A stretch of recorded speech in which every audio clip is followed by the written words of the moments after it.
You're listening to Opinion Science, the show about our opinions, where they come from, and how we talk about them. I'm Andy Luttrell, and Happy New Year! 2024 was... it was. It just was. We did it. 2024 happened, and now we're doing 2025. That seems to be how time works. And here we are. Another year of the podcast, and there's a lot of good stuff in store.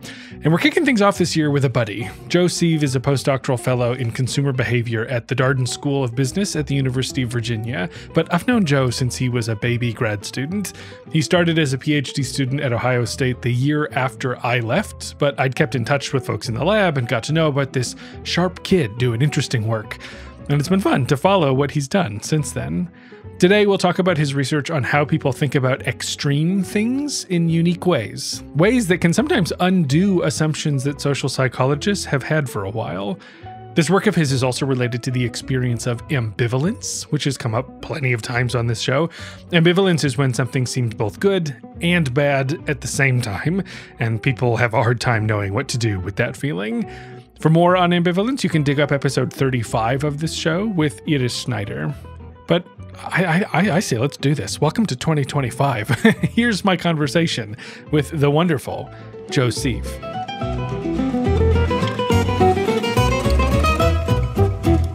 So the work that we're going to talk about is sort of a combination of ambivalence and extremism, right? Like those are like, I can't tell which side of that coin is the more prominent. They seem like equally prominent in the work that you've done. But I think maybe to start, we could look at ambivalence just to sort of set that stage.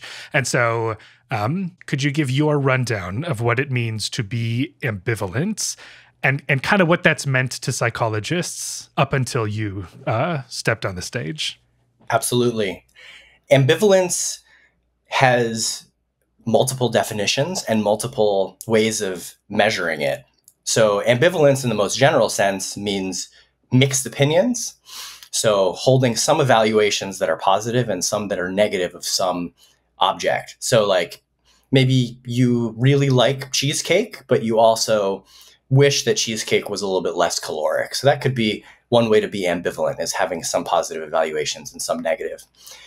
People refer to that as objective ambivalence or potential ambivalence. And what they're getting at with that is that that has the potential to create subjective feelings of conflict, making you feel torn and internally conflicted. So that's kind of the other version of ambivalence. There's just the mixed opinions one, but then that can also make you feel subjectively conflicted.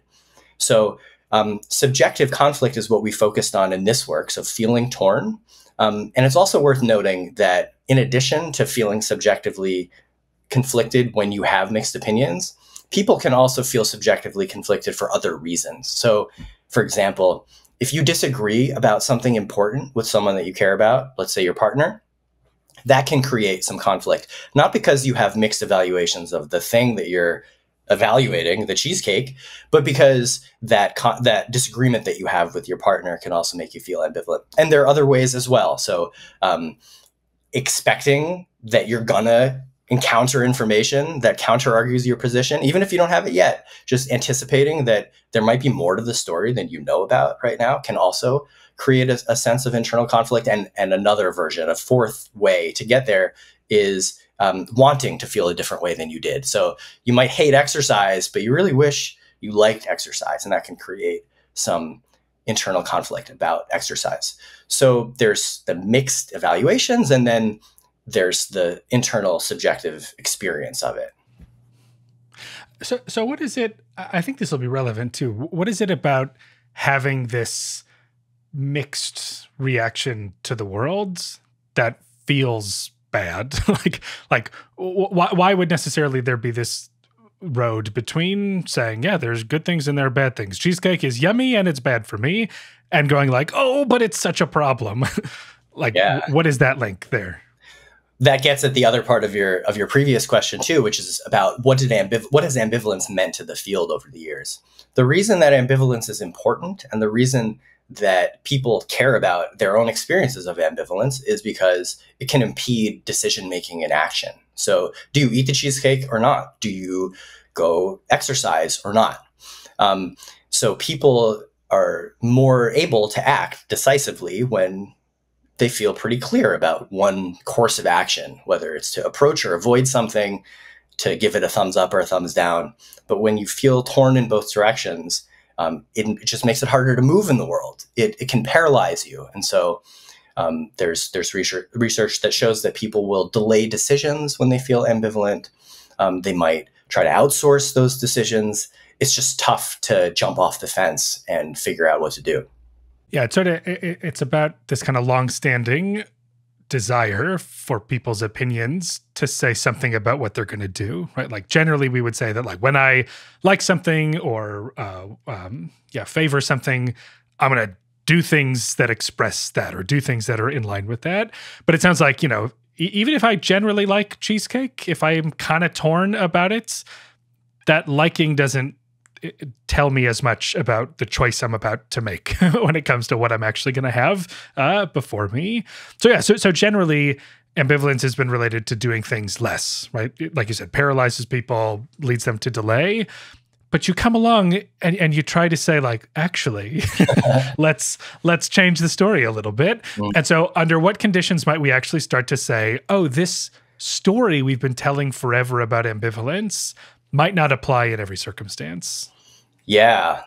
Well, this was a surprise to us too when we started to see some cases where it seems like the opposite can happen. And to cut right to the chase, that condition where we see that the effect of ambivalence tends to reverse. So instead of making people less likely to act and more likely to delay, it can make them more decisive and more likely to act. It's for extreme actions. So rather than the ordinary types of behaviors that have been studied in most research in psychology, and definitely in this area, that could be things like people's willingness to vote. So if you feel ambivalent about a candidate or your choice between candidates, that's likely to make you, that makes you less likely to vote. But in that same domain of politics, there's a lot of interest right now in partisan animosity and support for partisan violence, for example. We see that when we get into these more extreme kind of counter-normative types of actions, we see that it's actually the opposite. It's that people are more willing to support or even say that they're more willing to act in extreme ways for beliefs that they feel conflicted about. So extremity seems to reverse this general tendency that we've known about for a long time. So what is it about a behavior that makes it extreme? Like like you mentioned, like political violence, but like in general, what's an extreme behavior and how is it different from a more moderate behavior? Good question. The way that we define this is by thinking about behaviors in a particular attitudinal domain. So let's say that we're talking about COVID-19 mitigation. That can be our domain. And so if I ask you, how do you feel about policies that are supposed to mitigate the spread of COVID-19, assuming that we're still in the pandemic for this hypothetical, you might have an evaluation of that. You might be relatively favorable toward that, and you might feel conflicted about it, or you might not. But I could also ask you questions about actions that you could take that would be consistent with your position in that domain. So you could wear a mask, right? That would be a behavior that would be consistent with being pro-COVID mitigation. But it would be relatively ordinary in the sense that it's common. It's something that everyone does. And if you do it too, you're going to be aligned with that norm. You'll be with the crowd, right? Everyone is doing this thing, and you'll be doing it too. That makes it an ordinary or moderate behavior. But what would make a behavior in that domain extreme is if it's really quite unusual. And behaviors tend to be unusual when there are reasons for not doing them. So political violence is a very clear example of that. There are lots of reasons why most of us would not support, let alone engage in political violence. But, there are some who do. Or you could take it down a notch, talk about something that's maybe a bit extreme, but less so, getting into an argument with someone about politics in a very confrontational way. That would be more extreme because it's really quite unusual. And that unusualness has important implications. So one important implication that we think it has here is that it sends a very strong signal. If you do something that most people are not willing to do, and you express your position that way, it sends a very clear message about where you stand. And we think that that could be part of the reason that this happens, that people are more supportive of extreme actions when they feel ambivalent, potentially because they want that strong signal that's attractive to them. So the unusualness of a behavior makes it extreme. And because it's unusual, it can send a very strong signal about who that person is on the inside. So here's where I'm going to careen into the philosophical. And this is why when I teach grad seminars, my students hate me because I get really hung up on these definitions. I remember there was one time where a student was like, I'm interested in authenticity. And before I could even say it, she's like, no, I don't know what that means. So that's the thing. So I'm a little hung up still on it's one of those things where when you say extreme behavior, everybody gets it, right? Everybody gets why violence is extreme. And what was it, reading information is not extreme? Yes, that was another. But it's not.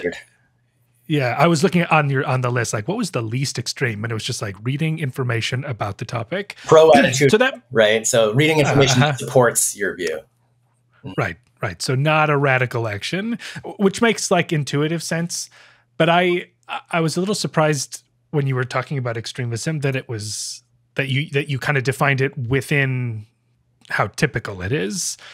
Does it seem like that is definitely part of the definition, or just it tends to be the case that extreme actions are unusual and less extreme actions are common? Or is that baked into the definition, or is that just kind of a convenient way to kind of describe the difference?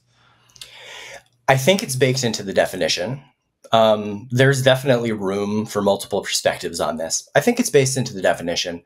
There's literature that precedes ours, which focuses on what they call frequency and intensity as the important determinants of what makes something extreme. And the argument basically is that when we call something extreme, we mean that it's unusual, but things are unusual for a reason. And the reason that they're unusual is because they're very intense in some way. So maybe they are very costly for a person to engage in. You wouldn't donate all of your belongings, even if you really believe in a cause, because that's extraordinarily costly for you. Or it could be something that's dangerous, right? Engaging in violence, in addition to whatever other qualms we might have about it, is quite risky for the person doing it. So that would be the kind of most formal definition I think that I would advocate for, is that yes, that unusualness is integral to it, and things become unusual because there are strong deterrents against engaging in them. It's also worth adding that in common language, people often use the term extreme in an evaluative sense. So if something's extreme, it's usually not a compliment. So there may be kind of a more value neutral and a less value neutral way of thinking about extremity. Something is extreme just descriptively, it's kind of at the tail end of the distribution, versus something is extreme, we should all object to it. So in terms of common language, I think both of those are used. In terms of a formal theoretical definition, I would start with that unusualness piece. But nevertheless, things can be unusual that are not necessarily extreme. I think that's the only that was the counterfactual that I was getting distracted by. Yes. Well, so I guess the intensity piece comes in there. Maybe I shouldn't overemphasize frequency relative to intensity. In some of the work that we've done on this, we've used the language of unusualness and strength, because we were trying to couch it in the attitude strength framework. So if you have an unusually strong opinion, then that's extreme. If you have an unusually weak opinion, perhaps that's less extreme. Or if you, stop there. Yeah, we don't need to spiral too much. I mean, I could, but for the sake of people listening, I'll cut it off there. But one thing that I think is useful about the way that you do things is it's not always up to you, the researcher, whether this behavior is extreme. You kind of outsource that decision to people who make these decisions for themselves. And so, operationally, how do you distinguish between extreme and less extreme behaviors in the research that you've done? Yeah, good question. So We asked people, how extreme is this behavior? And we relied on their judgments about that. But we did it in a way that allowed us to separate those perceptions of how extreme the behavior is from the people who were expressing willingness versus not. So we had a bunch of responses from people who reported their ambivalence about some issue. So let's say COVID-19 mitigation policies and their willingness to engage in these behaviors like wearing a mask or confronting someone who refuses to wear a mask. But then we had other participants rate those behaviors for extremity. And so, wearing a mask was rated by our participants as relatively non-extreme, and confronting someone for not wearing a mask was rated as quite a bit more extreme. And then committing violence on behalf of your position on that issue is considered kind of the most extreme, near the maximum of the scale. And so then we just combined those data sets, and that allowed us to use those extremity ratings as a predictor of how ambivalence and extremity were relating to each other. And presumably there's a fair amount of consensus around what's extreme versus not. Did you get the sense that it's like everyone they go, I don't care what Andy is talking about. We all agree this is an extreme behavior. There's a decent amount of consensus. Definitely when you talk about comparisons between behaviors, people could use the scales a little bit differently. Some people might be reluctant to give maximum ratings, or there are kinds of response sets that could create some variability. But pretty much everyone is going to agree. And in our data, this was the case, that violence is extremely extreme. Confrontational behavior, let's say, or taking a risk to your own well-being, medically, let's say, participating in a vaccine trial or something like that, also quite extreme, but maybe a little bit less so. And then everyone also agrees that, compared to things like that, wearing a mask or having an ordinary conversation with someone about your opinion or voting, these things are totally ordinary. So there is a lot of consensus about that. Things could change in a different situation. If the situation itself were extreme or highly threatening, then the extremity of behaviors could change. There's this quote from Malcolm X that I don't remember exactly, but the thrust of it is, in an extreme situation, the only rational thing to do is to respond extremely. He was talking about, his agenda. He was talking about the history of racism in the country and describing that as extreme and saying we need extreme measures to counteract that. So similarly, if you're in a dangerous situation, then dangerous responses are going to seem less extreme. But we're talking about general, ordinary life. And that's the context that our participants were responding in. So just to refocus us back on the main thrust here. So when you get these kinds of responses, like you can distinguish between extreme and less extreme behaviors, you have a sense of how ambivalent people are about these kinds of issues and behaviors. What's the pattern of findings that keeps creeping up when you look at these data? The pattern of findings is that the relationship from ambivalence to these willingness to engage in these behaviors changes completely when we look at the ordinary behaviors versus the extreme ones. And so statistically, this is moderation. This is an interaction effect. But in normal person terms, what this means is that we see a negative correlation when we're talking about ordinary actions. So for example, the more ambivalent a person says they are, the less willing they say they are to vote or to wear a mask, if that's the topic. But simultaneously, the more willing they say they are to engage in confrontational or risky or even violent behavior. And so there a positive relationship emerges. So this same question that we ask people, how mixed or conflicted or indecisive do you feel about your position? It's negatively correlated with some behaviors, the ordinary ones, and it's positively correlated with the extreme behaviors. And I can't remember now if we already covered this part, but why? Why should more ambivalent people be more willing to engage in extreme action? This was the $64,000 question. Yeah. And what we spent a lot of time trying to unpack and understand. And the reason that we think that this happens is because ambivalence is uncomfortable. Essentially, it creates a motivation to compensate. We really mean this in the same sense that people mean it when they talk about somebody overcompensating and just day-to-day contexts. It's behavior that's meant to counteract some kind of tension or discomfort or psychological threat that a person is feeling. So in this case, what might be the nature of the discomfort kind of goes back to what we talked about earlier, that ambivalence can be paralyzing. It impedes action. It makes it harder for you to decide. And that's difficult. And not only that, it might be especially difficult when we're talking about an issue that people feel strongly about.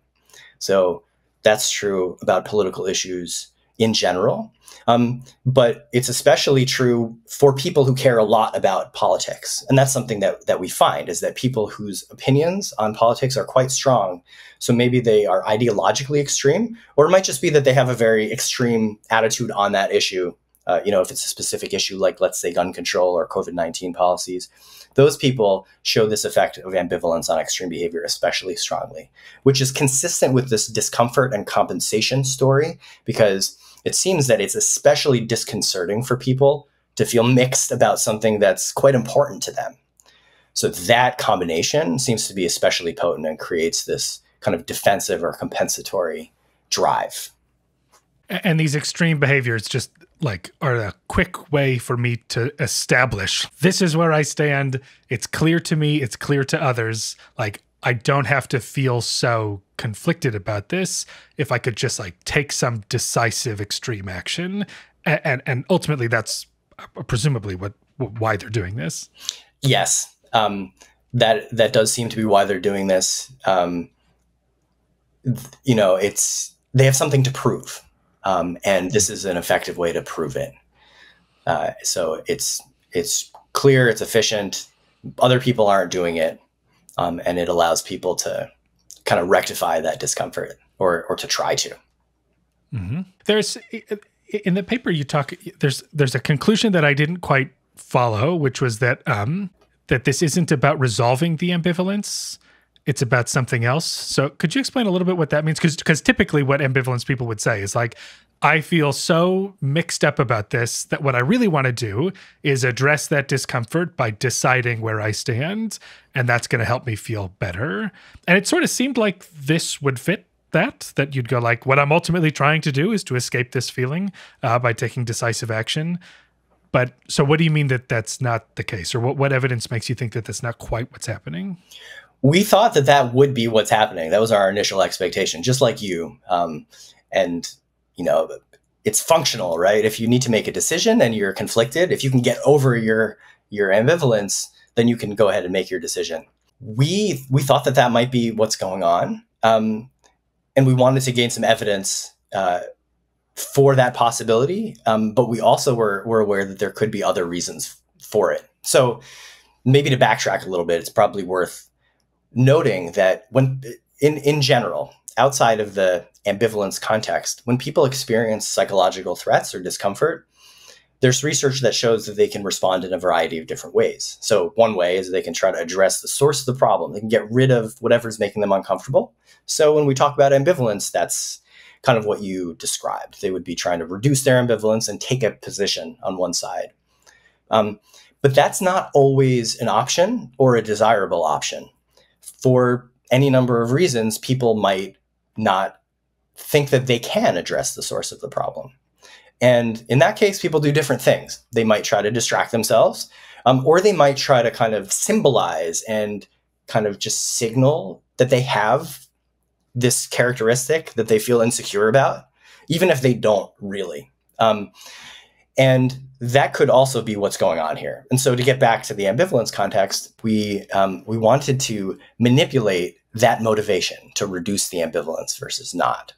Because if we enhance the motivation to reduce ambivalence, and that's what people are doing, then that should strengthen the effect. But if we reduce the motive to reduce ambivalence, if we make people comfortable at being ambivalent, so they don't want to change it anymore, then the effect should go away if that's what's happening. But if it's not about reducing the ambivalence, then we wouldn't expect that to happen. In fact, even the opposite could happen. If people are not trying to take a side, they're just kind of acting out and compensating for their discomfort, then making them more comfortable with their ambivalence is not going to change anything because they already either maybe they feel comfortable with their ambivalence, or that's just not the problem. And so, to make a long story short, we manipulated those beliefs about whether ambivalence was a good thing or not. And what we found was that it doesn't seem like people are trying to reduce their ambivalence.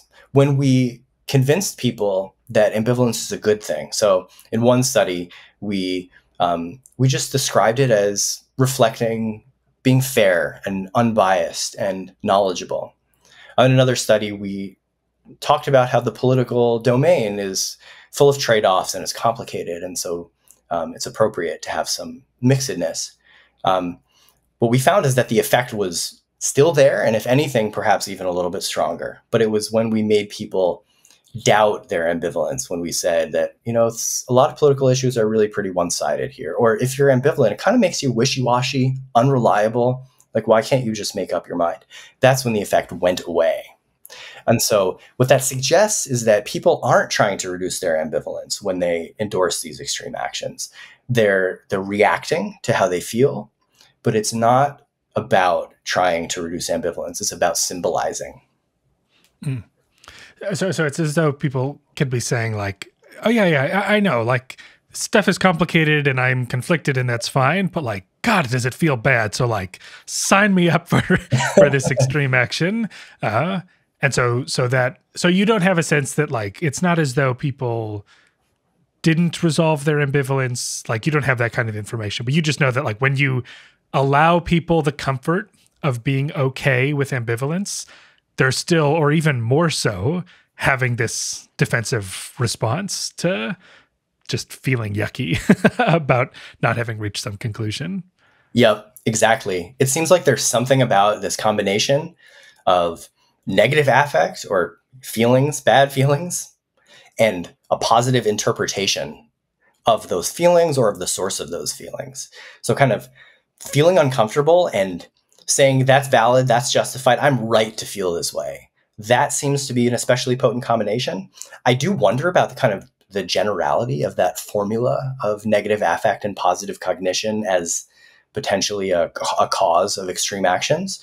But ambivalence, especially in politics, is really interesting because it's a natural, those two factors are naturally confluent there because we know that ambivalence is uncomfortable. And we also find, as in the study that I was just describing, that people in general seem to be relatively favorable toward ambivalence about politics. At least at this moment in history in the United States, that seems to be the case. Whereas it's very different from other domains where ambivalence has been studied. So, for example, racial ambivalence, where where we've also seen research that's focused on compensating for feeling uncomfortable about having ambivalent attitudes toward a racial outgroup. People don't want to feel ambivalent about racial outgroups, generally speaking. If you value egalitarianism and you have negative reactions toward a racial outgroup member, that's not something that you want to maintain, most likely. And so politics is quite different from some other domains. Relationships is another example that ambivalence has been studied quite a bit in. And generally speaking, people would rather not be ambivalent about their relationship. And they think that ideally they won't be. But I think politics can be different in that regard. A slightly different take. And maybe this is, maybe I haven't thought through every corner of this, but it reminds me a little bit of that old cognitive dissonance study with they gave people a placebo and they're like, this is going to make you feel terrible. And that kind of wiped out this conflict effect because they were like, I feel so bad. Oh, but it's this irrelevant thing that made me feel bad. But the opposite was that if they say, oh, this is going to calm you down, this pill is going to make you feel so good, that's where they jack up the reactions because people are like, well, I feel uncomfortable because I did something wrong. And you said I'm supposed to feel good. And so I don't know what to do with myself now. It sort of seems like something like that could be happening too, where you're like, oh, don't worry, like everything's fine. You're supposed to feel that way. And they're like, but I feel bad is the thing. Like I feel bad and it can't be because of this. It must be something else. And so like, that's what provokes the defensive response. Whereas if it's like, the opposite. That's why I can't tell how well it applies to the other condition you have, but I don't know. I'll throw it to you. That seems at all relevant. Yes. One example that we use in the paper and some of the other writing that we've done on this is the analogy to fragile self-esteem.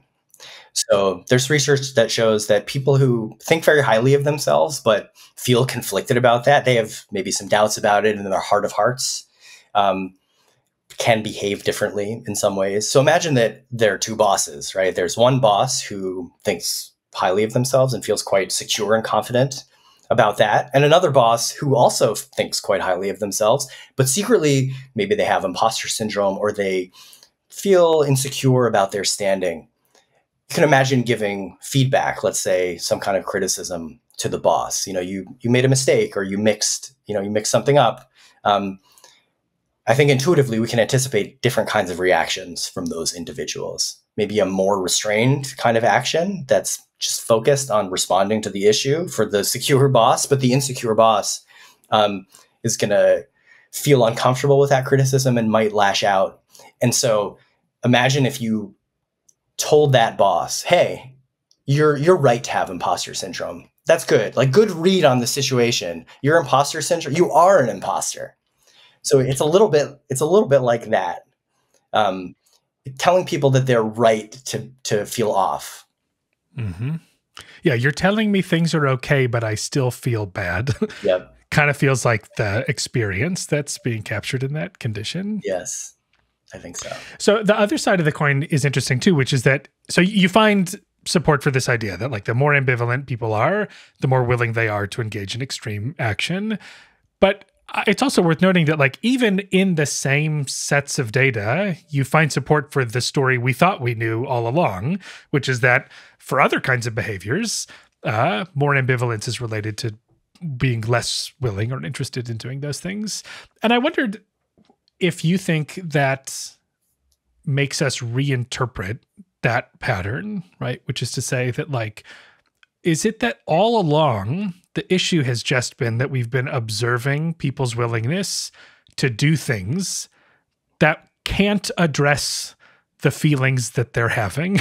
And it's not so much that they have a weak attitude that provides them no guidance in these situations. Like that's usually the story we tell. It's like, oh, ambivalence means I'm just kind of mixed. I don't have any direction to go in. But maybe instead it's just that like, well, I've made you feel something that this behavior can't help you with. And so you just kind of ignore it as an option for you. I don't know. That was my read. It's like a radical retake on what we know before. I wonder if you've thought anything about that. Yeah, it's interesting. One finding that was almost an afterthought initially, but I think is pretty interesting, is that when we measured those moderate behaviors after convincing people that either their ambivalence was a good thing or a bad thing, we found that typical negative effect that you're talking about for those ordinary behaviors when people interpreted their ambivalence as a bad thing. So why does that effect happen in general? It might be that it doesn't, those behaviors don't appeal to people who are experiencing ambivalence because they're really looking for something else with more signal value. But it could also have something to do with the domain and how people are interpreting ambivalence in that domain. So a lot of research on ambivalence. I'm not sure I'm directly answering your question here, so feel free to follow up and let me know.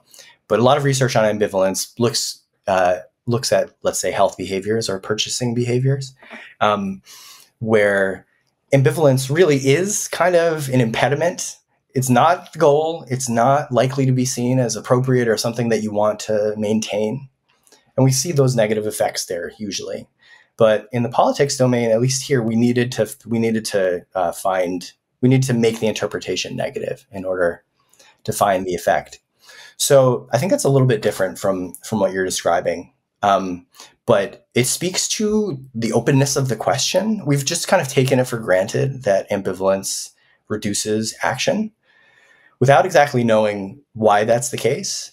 And the fact that it's a double-sided property that can both increase and decrease behavior, cracks it open even more. So I'm not sure we know the answer to that question yet. Yeah, I think that's mostly what I was responding to. Is it just sort of like makes us go, oh, wait a minute. Yep. Maybe we don't actually quite know what was going on in all of those studies that showed this one pattern. And the ambivalent, well, this is maybe an aside we can talk about later, but ambivalence just strikes me as this idea about people's relationship to their opinions that seems really important in the way people make decisions and do things. But researchers have kind of loaded up the concept with a bunch of baggage. And we're kind of at a point where we go like, well, wait, what is it really? Like, maybe we need to peel this back a little bit again to go like, what does it mean to be conflicted, right? Like, could that mean different things to different people in different circumstances? And we've been, I think, maybe a little too quick to just characterize that as one solitary experience that might actually be better understood as something a little more complicated. Yes, it tracks at least two underlying psychological dimensions, right? It's one variable, and it makes sense that way, but it tracks at least two things, one of which is kind of how assured and ready you feel to act, and the other is how much tension or discomfort you feel. And those things could potentially move independently even, but most of the time they're going to track, opposite poles of ambivalence. When ambivalence is low, that tends to mean, feeling ready, kind of prepared and assured about your course of action. And when it's high, it at least can mean not only that you kind of lack preparedness or readiness, but also that you're feeling uncomfortable. Certainty is also like that, right? Uncertainty is not just a lack of clarity or, knowledge that you're correct. It can also, and this is maybe a more obvious point because uncertainty, even outside of the attitudes and persuasion domain, is so widely studied.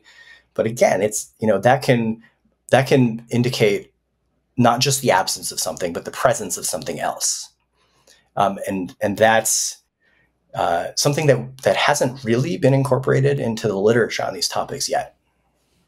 I guess that's a reasonable point to note that you also have you've seen similar things with uncertainty and extreme behaviors too. So it's in a similar sort of way. I wonder if you see them as overlapping as I do, which is that when people are super uncertain, usually we would say that they don't act as much, right? Because they don't really know what to do. They don't have a strong guiding framework for what choices to make. But you found in other contexts that when people are more uncertain, they're more willing to engage in behavior when it's extreme behavior. And for kind of the same reason, am I getting, those seem like the same kind of story? Exactly. Yeah. We have another paper where we focused on certainty and uncertainty. We found the same reversal pattern.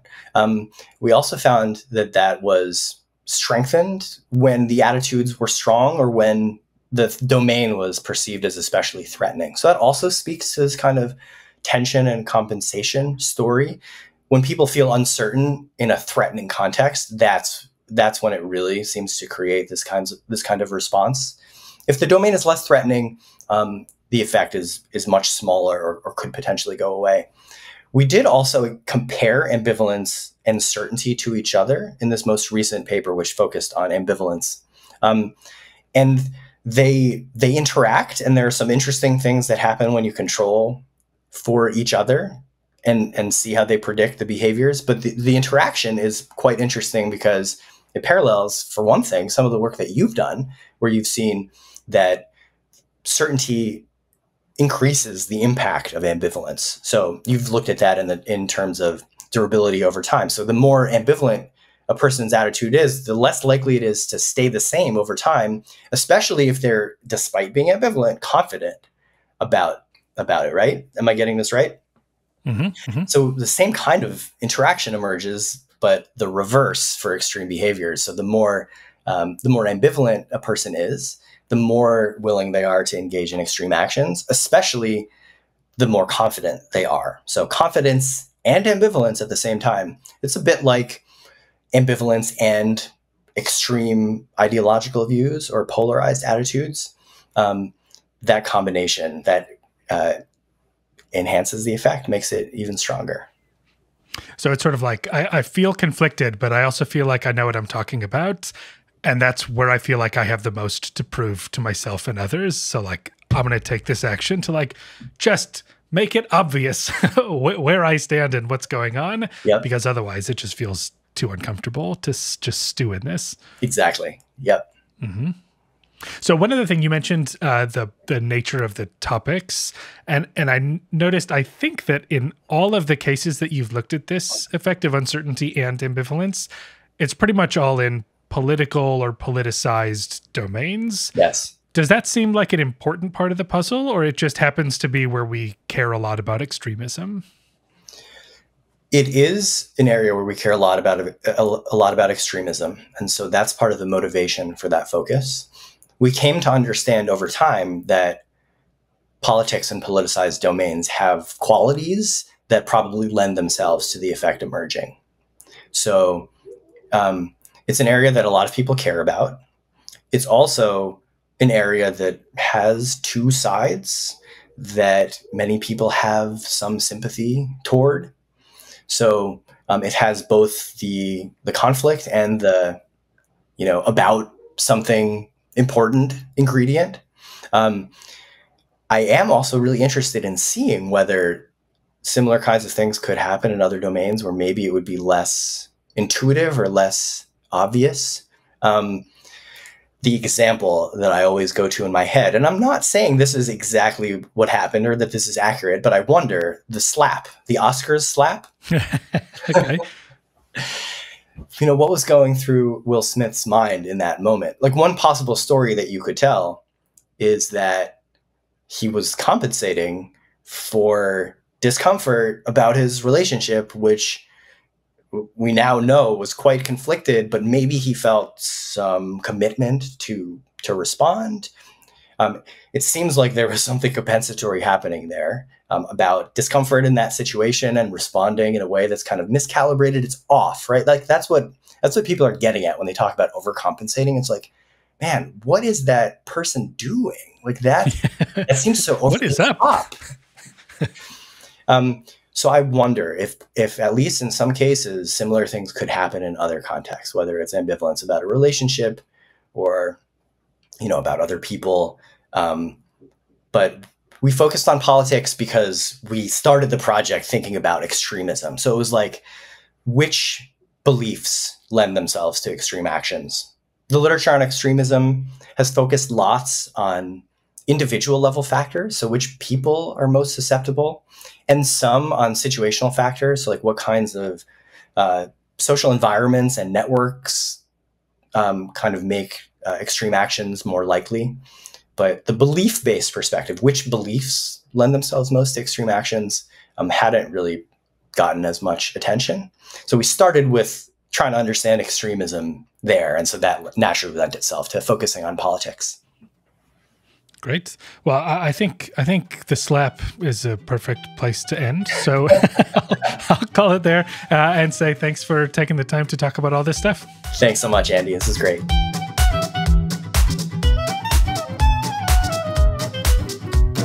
That'll do it for this episode of Opinion Science. Thank you so much to Joe for taking the time to be on the show. I know he's been a loyal listener since the beginning, so it was fun to get him on the podcast. For more about him, you'll find a link to his website in the show notes. Be sure you're following or subscribe to Opinion Science wherever you happen to be listening to this. You can go to opinionsciencepodcast.com for past episodes and other fun stuff. And also thanks to folks who have pitched in financially to keep the show running. Things like web hosting and recording services carry a price tag. And I'm also hoping to do a few more in-person recordings at a local radio station. I've got some of that in the works right now. And I'm also getting back to having episodes transcribed, which had to be paused for a bit. So if you're up for kicking in a few bucks to help these things happen, you can go to opinionsciencepodcast.com/donate. Oh, and that reminds me, we watch America's Test Kitchen as a TV show with my daughter all the time. And the other day she told me, I asked her where we live. And she said, we live in the United States of America's Test Kitchen.com/TV. Anyhow, also rate and review the show if you can. The podcast has a nice collection of 5-star reviews on Apple Podcasts, but it's been a minute since we got a new one. So you can make your review next. And if you write something nice, I'll read it. I'll read it on the show. Sometimes people like when that happens. So I promise I'll do that. And there's your incentive. Okay, I think that's all for me. Happy New Year. May all your wishes come true. And I'll see you next month for more Opinion Science. Bye-bye.